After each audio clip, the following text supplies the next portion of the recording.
থাকবে এই ব্যাপারে উনি আমাদেরকে সহযোগিতা করবেন। ওখানে যদি আমাদের যে কোনো একটা জায়গা দেওয়া হয়, আমরা হয়তো একটা বিল্ডিং করে নিয়ে আমরা যখন ঢাকা থেকে বাড়িতে যাব, যাতে ওখানে বসতে পারি, সবার সাথে একটু আলোচনা করতে পারি। এবারে চেয়ারম্যান সাহেবের সহযোগিতা কামনা করব। আমি সবাইকে স্বাগত জানাচ্ছি। সময় কম, আশা করি আপনারা সবাই সহযোগিতা করবেন।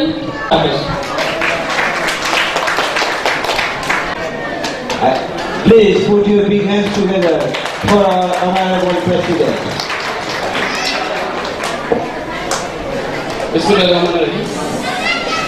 নেকমত সমিতি ঢাকা আয়োজিত আজকের এই মিলন মেলায় আমাদের মাঝে উপস্থিত রয়েছে এই সমিতির উপদেষ্টা পরিষদ।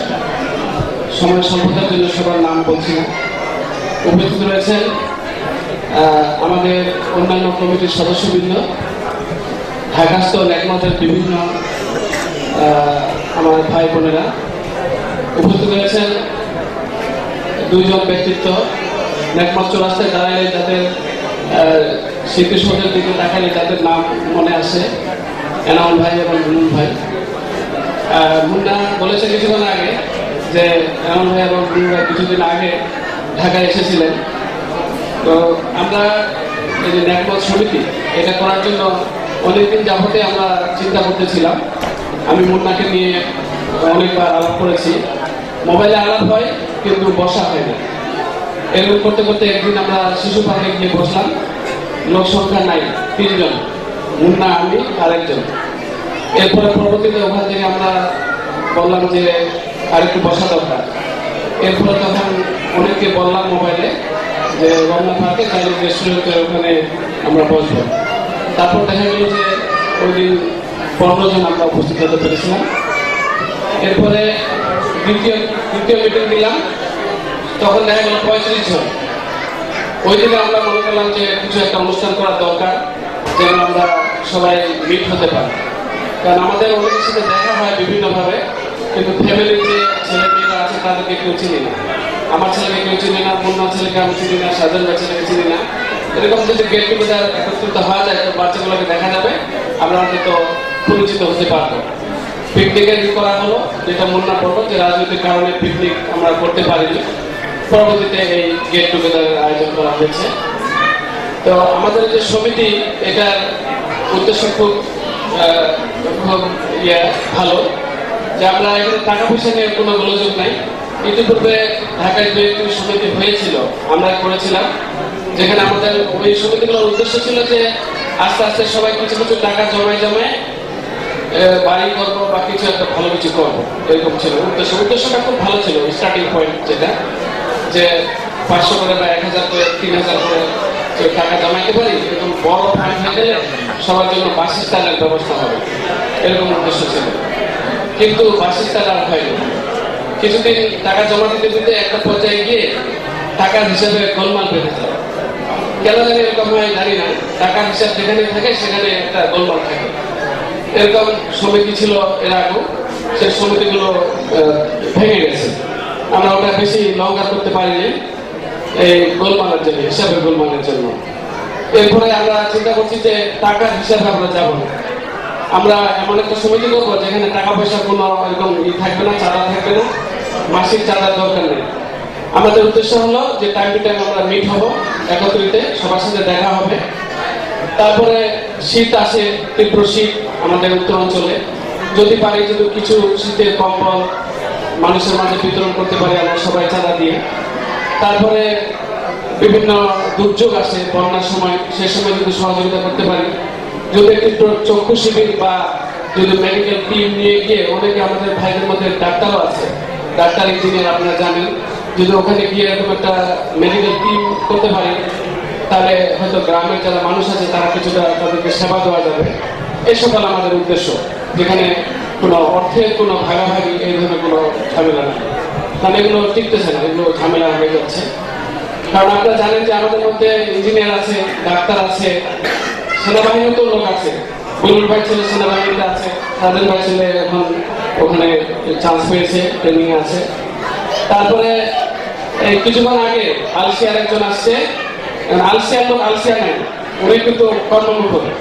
আলসিয়া বাড়ি, উনি সিনিয়র এএসপি, যে ভাই ওখান থেকে একটু, উনি সিনিয়র এএসপি পুলিশের। হ্যাঁ, উনি দেখলাম যে আলসিয়ার লোক এখন আলসিয়া নাই। হ্যাঁ, ওরা এখন বেশ কর্মমুখর হয়ে গেছে। তো সব রকমের আমাদের ইয়ে আছে, শুধু ঢাকাতে না, ঢাকার বাইরে বিভিন্ন জেলাগুলোতেও আছে। হয়তো ওইসব জেলাতে বেশি লোকজন নাই, কিন্তু ঢাকাতে আমরা লোকজন বেশি। এই জন্য আমাদের একত্রিত হওয়া খুবই প্রয়োজন। তা আমরা আশা করি যে সামনে মুন্না যেগুলা বললো, আগামীতে যে প্রোগ্রামগুলোর কথা বললো, শুভ নিয়োগ বের করা, আরো অনেকে আছে, তাদেরকে আমাদের মাঝে নিয়ে আসা। অনেকে হয়তো আজকে খবরও পায় নাই যে আজকে অনুষ্ঠান হইতেছে। এটা আমাদের একটা গ্যাপ এবং ভুল, আমি এই ভুলের জন্য ক্ষমা চাচ্ছি। তো আজকের অনুষ্ঠান শুরু হতে হতে আমাদের অনেক দেরি হয়ে গেছে, অনেকে আমরা দেরি করে আসছি। দিনব্যাপী অনুষ্ঠান আছে। প্রথম অধ্যায়ে আমাদের উপদেষ্টা মহোদয় কিছু বলবেন, এরপরে এনামুল ভাই আছে, বুলুন ভাই, আবার সিনিয়র যারা ওনারা কিছু বলবেন, এবং লাঞ্চের পরে আমাদের সাংস্কৃতিক অনুষ্ঠান আছে। বাচ্চারা আছে, বাচ্চাদের জন্য কবিতা পাঠের কিছুটা সুযোগ আছে, পুরস্কার আছে, লটারি আছে। লটারির টিকিট আপনারা সবাই নিয়ে নেবেন। লটারির খুব চমৎকার প্রাইজ আছে, ভালো ভালো, এগুলো আপনারা পাবেন। সবাই খুবই শখ, কিছুক্ষণ পরে আজান দিবে, আমরা চাই সবাই কথা বলুক। তা আমি এগুলো আমার বক্তব্য শেষ করছি। আসসালামু আলাইকুম। এই পর্যায়ে আমাদের নেটওয়ার্ক সমিতি ঢাকার সাংগঠনিক সম্পাদক মোহাম্মদ ইঞ্জিনিয়ার খেজমত আলী খোকন ভাইকে শুভেচ্ছা বক্তব্য রাখার জন্য আহ্বান জানাচ্ছি। আপনার হাততালি দেন, হাততালি কই। সকলকে এখানে আসার জন্য আমি সবাইকে ধন্যবাদ জানাই।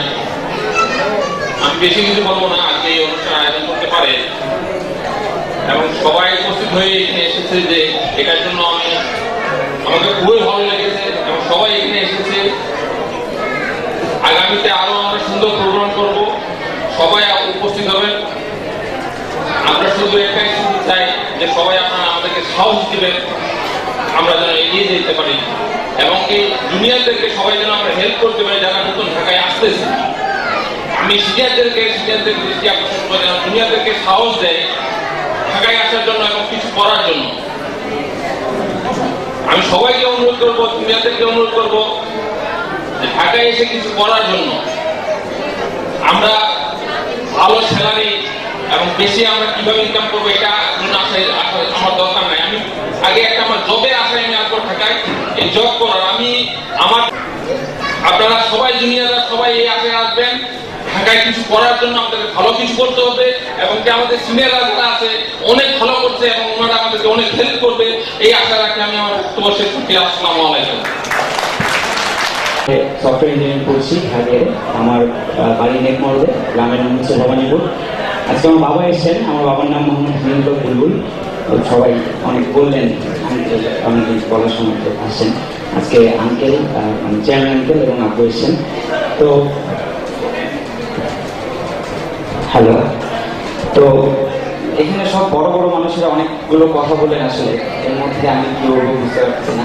খুবই ভালো লাগতেছে যে এরকম একটা অনুষ্ঠান আয়োজন করা হয়েছে। অনুষ্ঠানের থেকে সবচেয়ে বড় একটা ব্যাপার আমার কাছে যেটা, সেটা হচ্ছে নেকমরদ তো খুব ছোট একটা জায়গা। আসলে এই ছোট একটা জায়গার আমরা মানুষজন, মানে অনেকে এত ভালো ভালো জায়গায় আছেন। আব্বু আসার পর থেকে সকাল থেকে শুধু গল্প করতেছিলেন আঙ্কেলদের, কে কোথায় কত সালে আসছেন, কে কিভাবে কার স্ট্রাগল জীবন ছিল। আমি খুব অবাক হয়ে শুনলাম যে আব্বু 80-81 সালে কথাগুলো বলতেছিলেন যে আঙ্কেলরা এইভাবে স্ট্রাগল করছেন। রশিদ আঙ্কেলের কথা বললেন, তারপর আরো অন্যান্য আঙ্কেলদের কথা বললেন। কিন্তু তখন তো ওইরকম আসলে ওই কোলাবোরেশনটা ছিল না বা এত কিছু ছিল না। ওই আঙ্কেলরাই জীবনে অনেক বড় প্রতিষ্ঠিত হয়েছেন এবং তাদের মনে হয়েছে আমাদের সন্তানরা ঢাকায় এসে অনেক রকম অসুবিধা ফিল করতেছে। তখন চাচুর সাথে একবার কথা বলছিলাম, তো চাচু একই রকম কথা বলছিলেন যে স্টুডেন্টদের জন্য বিশেষ করে এরকম একটা প্ল্যাটফর্মের খুব দরকার ছিল। তো আমি অনেক ধন্যবাদ জানাচ্ছি যে আঙ্কেলরা এসব এই ইনিশিয়েটিভগুলো গ্রহণ করেছেন। যে নেকমরদের এরকম একটা সুবিধা থাকা দরকার, যেখানে স্টুডেন্ট এবং যারা অন্যান্য প্রফেশনাল আছেন তাদের একটা কোলাবোরেশন হবে। আমি ছাত্র হিসাবে আমার মনে হচ্ছে যে এই সংগঠনটার আমার খুব প্রয়োজন ছিল। আর আমার মনে হচ্ছে আমি যেহেতু আমি একটা ছোট একটা ভার্সিটিতে পড়ছি, তো আরো ছোট ভাই যারা আসবে ইউনিভার্সিটিতে, যারা ইউনিভার্সিটি কলেজগুলোর জন্য আসছে, তাদেরকে হয়তো আমরা এই মাধ্যমে পরামর্শ দিতে পারবো। এটা একটা। আমি ছাত্র হিসাবে এই এই আমাদের অর্গানাইজেশনটার প্রতি একটি অনুরোধ করে যাবো যে আপনারা যেহেতু অনেক বড় বড় প্রফেশনাল আছেন, আপনারা নেকমরদে যদি একটি পাঠাগার করতে পারেন আমাদের এই সমিতির পক্ষ থেকে, তাহলে মনে হয় খুবই ভালো হবে। আমি এটি এটি আমার আমি স্বপ্ন দেখি আর কি, যে নেকমরদে একটু পাঠাগার হবে, 5-10টা পত্রিকা থাকবে, গল্প বই থাকবে, ছোট ছোট ছেলেরা গল্প বই পড়বে, সাথে আমাদের বাবা চাচারা গিয়ে পত্রিকাগুলো পড়বে। তো আমি আসলে কোনো খারাপ দিক সম্পর্কে বলতে যাচ্ছি না, আমাদের নেকমরদে আসলে অনেক উন্নতি হবে। আমি নেকমরদ নিয়ে অনেক বড় বড় স্বপ্ন দেখি। তো আমার সবচেয়ে ভালো লাগে যে আমার আঙ্কেলরা আমার থেকে অনেক বড় স্বপ্ন দেখতে পারেন, নিশ্চয়ই ওনারা অনেক বড়, এটি স্বাভাবিক। তো আঙ্কেলদের এই স্বপ্নগুলো দেখার পাশাপাশি আমিও আমার স্বপ্নগুলো দেখতে চাই। আমার জন্য সবাই দোয়া করবেন। আসসালামু আলাইকুম। Dear all, thank you, Mr.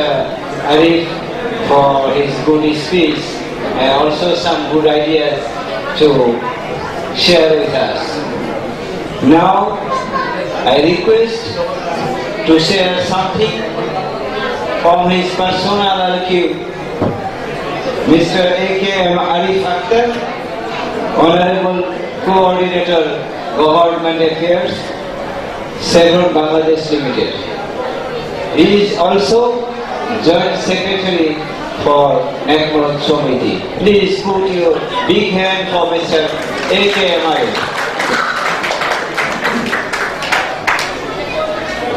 ধন্যবাদ। আমার তেমন কিছু বলার নেই, কারণ এমনিতে অনেক কথা বলছি আপনাদের সামনে, এরপরে আবার আরো কিছু বলবো, শুনতে হয়তো একটু বিরক্ত লাগবে। আমি জাস্ট শুধু এটুকু বলতে চাই, দেলোয়ার ভাই অলরেডি আমার নাম বলেছেন, অনেক কিছু বলেছেন। আমি এরকম কিছু না, এত বড় কিছু না, এত বড় কিছু করি না। আমি আপনাদের এলাকার সন্তান। আমার বাড়ি নেকমরদ ভবানন্দপুর ফকিরতলী গ্রামে। আমার বাবার নাম একে ফজলুল হক সুধা, সোনালী ব্যাংকে ছিলেন। আমরা 2 ভাই। তো আমি গ্রাজুয়েশন করে MBA করছি ঢাকা ইউনিভার্সিটিতে, পাশাপাশি একটি মাল্টিন্যাশনালে জব করছি। তো আশা করি আপনাদের দোয়ায় হয়তো কিছু হতে পারবো, বাট এখনো ওরকম কোনো পর্যায়ে যায়নি। যাই হোক, সেটা বলতে চাচ্ছি না।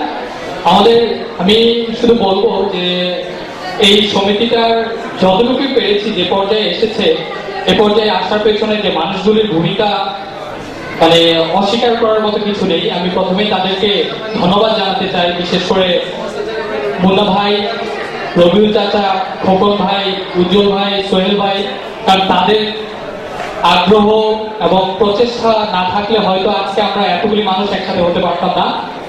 তো ধন্যবাদ জানাচ্ছি আপনাদেরকে আপনাদের সার্বক্ষণিকভাবে সহযোগিতার জন্য। মুন্না ভাই অলরেডি বলছেন যে আমরা প্রথমে শিশু পার্কে বসেছিলাম মাত্র 4-5 জন মিলে। তো এরপরে আমরা বেশ কয়েকবার রমনা পার্কে বসেছি, সবাই ওখানে এসেছে, পার্টিসিপেট করেছে, যার কারণে আমরা ইন্সপাইরেশন পেয়েছি, আজকে এই পর্যায়ে আসতে পেরেছি। আমি শুধু এটুকু বলতে চাই, আমাদের এই কমিটিটাতে যেমন আমাদের মুরব্বীরা আছেন, আমাদের যেমন তারা আমাদের বাচ্চাদের বয়সী, তারা যেমন আমাদের দিক নির্দেশনা দিবেন, আমরা ইন ফিউচারে কোন দিকে যাব, আমাদের পথ প্রদর্শক হিসেবে দিক নির্দেশনা দিবেন। সেই সাথে যারা স্টুডেন্ট রয়েছেন, আমি আপনাদেরকে বলতে চাই যে এই কমিটিতে আমি মনে হয় সর্বকনিষ্ঠ জয়েন্ট সেক্রেটারি। তো এখানে শুধু সিনিয়ররাই থাকবেন এমন কিছু নাই, আমি আপনাদেরকে রিপ্রেজেন্ট করছি যারা স্টুডেন্ট আছেন। So your voice will be there always, so nothing to worry about. ধন্যবাদ সবাইকে। এরপরে দেলোয়ার ভাইকে রিকোয়েস্ট করছি পরবর্তী কাউকে আমন্ত্রণ জানানোর জন্য। ধন্যবাদ।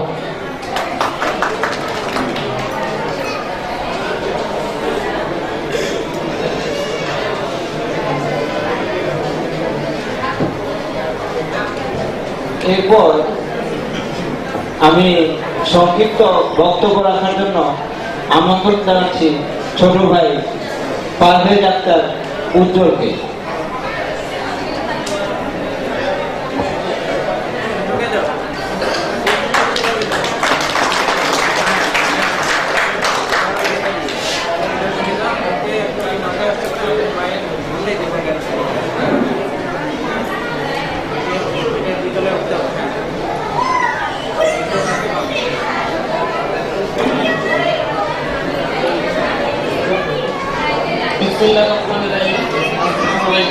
সবাই কেমন আছেন?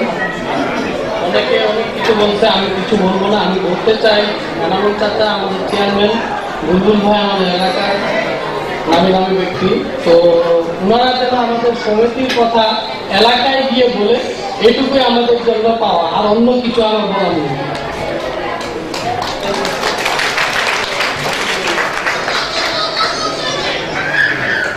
ধন্যবাদ উজ্জ্বল ভাইকে তার সুন্দর কথাটা বলার জন্য।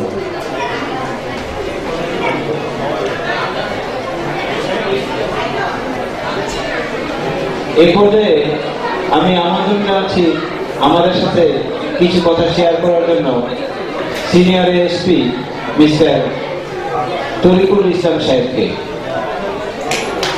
আপনারা সবাই করতালি দিয়ে ওনাকে বরণ করে নেবেন প্লিজ।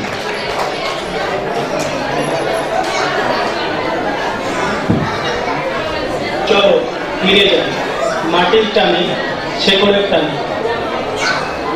মঞ্চে উপবিষ্ট আমার সম্মানিত মুরব্বীগণ, আজকের সভায় উপস্থিত আমার ছোট বড় সমবয়সী সকলকে অনেক শুভেচ্ছা।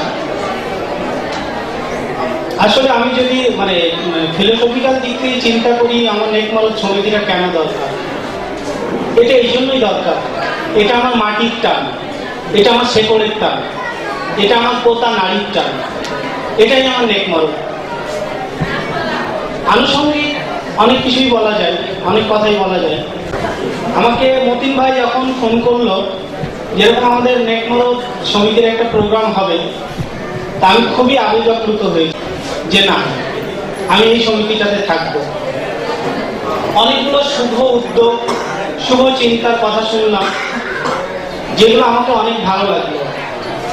এবং ওই যে রিফাত ঢাকা ইউনিভার্সিটিতে পড়ে, ওর কথা শুনে আমিও আমার আরো খানিকটা শৈশবে ফিরে গেছিলাম। 2002 সালে আমি ঢাকা ইউনিভার্সিটিতে যখন ভর্তি পরীক্ষা দিতে আসি, আমার কাছে কোনো অ্যাড্রেস ছিল না যে আমি এই অ্যাড্রেসটা নিয়ে ঢাকায় আসতেছি, যেখানে গিয়ে আমি উঠে আমার ভর্তি পরীক্ষাটা দিব। এই জন্য আমি কি করেছিলাম, আমি রাতের বাসে উঠেছিলাম, যে বাস থেকে নেমেই যেন পরীক্ষা দিয়ে আবার চলে যেতে পারি, কোথাও যাওয়া না লাগে। তো ঠিক সেভাবে এসে পরীক্ষা দিয়েছিলাম, চান্স পেয়েছিলাম, ভর্তি হয়েছি, পড়াশোনা করেছি। আপনাদের দোয়ায় আল্লাহ আমাকে এখন আজকে এই পর্যন্ত নিয়ে এসেছে।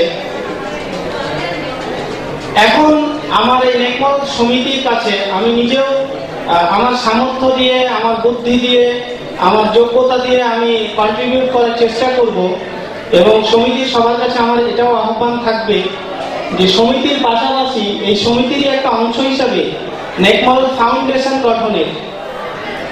আমি এলাকায় ঘুরতে গিয়ে দেখেছি যে অনেক সাধারণ দরিদ্র পরিবারের অনেক মেধাবী ছেলেপিলে আছে, যারা শুভ উদ্যোগের অভাবে, একটু উৎসাহের অভাবে, দুটো টাকার অভাবে তাদের মেধাগুলো ঝরে যায়। তা আমরা চাই না নেকমরদের মাটির কোনো মেধা ঝরে যাক। এটার জন্য আমাদের কিছু উদ্যোগ গ্রহণ করা যাবে। আরো অনেক উদ্যোগের কথা চলে আসছে, এজন্য আমি আর শেয়ার এগুলা করতেছি না। তো নেকমরদ সমিতির এই অগ্রযাত্রা অব্যাহত থাকুক। আমি আমার আরেকটা নিজের ব্যক্তিগত একটা ছোট্ট বিষয় আপনাদের সাথে শেয়ার করি। সেটা হলো, এই বছর আমি বাংলাদেশ সরকারের ক্যাডার অফিসারদের মধ্যে 25 জন অফিসার জেডিএস স্কলারশিপ পেয়েছে। এর মধ্যে বাংলাদেশ পুলিশ থেকে পেয়েছে 2 জন। আপনাদের দোয়ায় আমি তাদের একজন। আমি 2 বছরের জন্য international economic and business law এর উপরে 2 বছরের একটা মাস্টার্স ডিগ্রি করার জন্য জাপানে চলে যাব আগস্টের শেষ দিকে। আমি 2 বছর পরে ইনশাআল্লাহ আবার ব্যাক করব। আশা করি এই 2 বছরের মধ্যে নেকমরদ সমিতি আরো খানিকটা আগায় যাবে। আপনারা আমার জন্য দোয়া করবেন। নেকমরদ সমিতিকে ঢাকায় যারা আছেন আমাদের মুরব্বীরা, এটা আসলে ওই যে প্রথমেই যে কথাটা বলেছিলাম, আমার মাটির টান, আমার শেকড়ের টান, আমার আবেগ। আমরা যেন আমাদের এই আবেগটাকে ধরে এটাকে আগায় নিতে পারি। আমরা সবাই নিজের অবস্থান থেকে এটা চেষ্টা করে যাব। আজকে এখানে আসতে পেরে আমি অত্যন্ত আবেগাপ্লুত, আনন্দিত বলবো না, আমি সত্যি আবেগাপ্লুত। কারণ এটা আমার আবেগের জায়গা। আমার সামনে এখানে যারা আছে, কেউ আমার বাবা, কেউ আমার চাচা, কেউ আমার ভাই, কেউ বড় ভাই, ছোট ভাই, বোন, এই তো আমরাই তো, তাই না? এইটাই আমার আবেগ। তো সবাই ভালো থাকবেন। নেকমরদ সমিতির অগ্রযাত্রা অব্যাহত থাকুক। সবাইকে অনেক অনেক ধন্যবাদ। মিলন মেলায় সভাপতি, সাধারণ সম্পাদক, যারা বড় ভাই আছেন, সমবয়সী